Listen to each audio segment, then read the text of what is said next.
पिछले कल देर शाम को भारत के प्रधानमंत्री नरेंद्र मोदी ने रशियन प्रेसिडेंट व्लादिमीर पुतिन को कॉल की थी और यूक्रेन के ऊपर चर्चा के साथ साथ भारतीय स्टूडेंट्स की सेफ्टी का भी मुद्दा उठाया था। व्लादिमीर पुतिन ने कहा कि इंडियन स्टूडेंट्स को खार्किव और सुमो से सेफली निकालने के लिए रशिया अपनी तरफ से ह्यूमैनिटेरियन कॉरिडोर बनाने के लिए भी रेडी है, लेकिन उसके लिए जो खार्किव और सुमो में भारतीय स्टूडेंट्स फंसे हैं उनको रशिया यूक्रेन के बॉर्डर के पास फंसे बेलगोरोड तक आना होगा। वहां से ये सारे स्टूडेंट्स सेफली इंडिया वापस आ सकेंगे। सबसे पहले तो मैं आपको मैप के ऊपर बेलगोरोड दिखाना चाहता हूँ। आप ये साफ देख सकते हैं कि बेलगोरोड खार्किव के ऊपर और सोमी के राइट साइड के ऊपर रशिया की सीमा के अंदर एक शहर है, यानी ये रशिया के अंदर आता है। खार्किव और सोमी ये दोनों ही यूक्रेन के ईस्टर्न बॉर्डर के ऊपर है। ऐसे में यहाँ से यूक्रेन के वेस्टर्न बॉर्डर तक जाना, वो भी रशिया के लगातार हमलों के बीच बिना किसी ट्रांसपोर्ट सुविधा के, ये काफी मुश्किल है। जबकि बेलगोरोड खार्किव से मात्र 100 किलोमीटर से भी कम दूर है।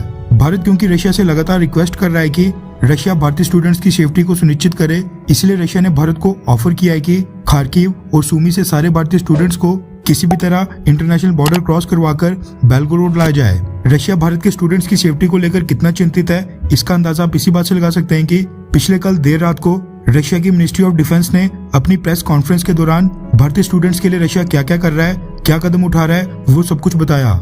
रशिया की मिनिस्ट्री ऑफ डिफेंस ने बताया कि खार्किव में यूक्रेन की फोर्सेज ने बड़ी संख्या में भारतीय स्टूडेंट्स को उनकी मर्जी के खिलाफ जबरदस्ती रोका है। रशिया के मुताबिक यूक्रेन की फोर्सेज खार्किव में फंसे भारतीय स्टूडेंट्स को फोर्स कर रही है कि वो यूक्रेन पोलैंड बॉर्डर की तरफ जाएं, यानी यूक्रेन के वेस्टर्न पार्ट की तरफ जाएं, जो कि ऐसा रास्ता है जहां पर पहले से वॉर चल रहा है। रशिया की मिनिस्ट्री ऑफ डिफेंस ने इसके साथ ही बोला कि सारे के सारे भारतीय स्टूडेंट को सेफली इवैक्यूएट करने के लिए रशियन फोर्सेस सारे जरूरी कदम उठाने के लिए तैयार है। इसके साथ ही रशिया की मिनिस्ट्री ऑफ डिफेंस ने यह भी कहा कि भारतीय स्टूडेंट्स को रशियन टेरिटरी से हम अपने रशियन मिलिट्री ट्रांसपोर्ट एयरक्राफ्ट के जरिए या फिर भारत ने जैसा प्रपोज किया है भारत के प्लेन में भी भारत वापस भेजने के लिए बिल्कुल रेडी है। यानी रशिया का कहना है कि जो भी भारतीय स्टूडेंट्स खार्किव और सुमी में फंसे हैं, अगर यूक्रेन की सेना उनको इजाजत दे तो रशिया उनको ह्यूमैनिटेरियन कॉरिडोर के जरिए अपने शहर बेलगोरोड लाने के लिए बिल्कुल रेडी है। और रशिया इतना भी कर सकता है कि वो भारतीय स्टूडेंट को रशियन मिलिट्री ट्रांसपोर्ट एयरक्राफ्ट में ही भारत छोड़ सकता है।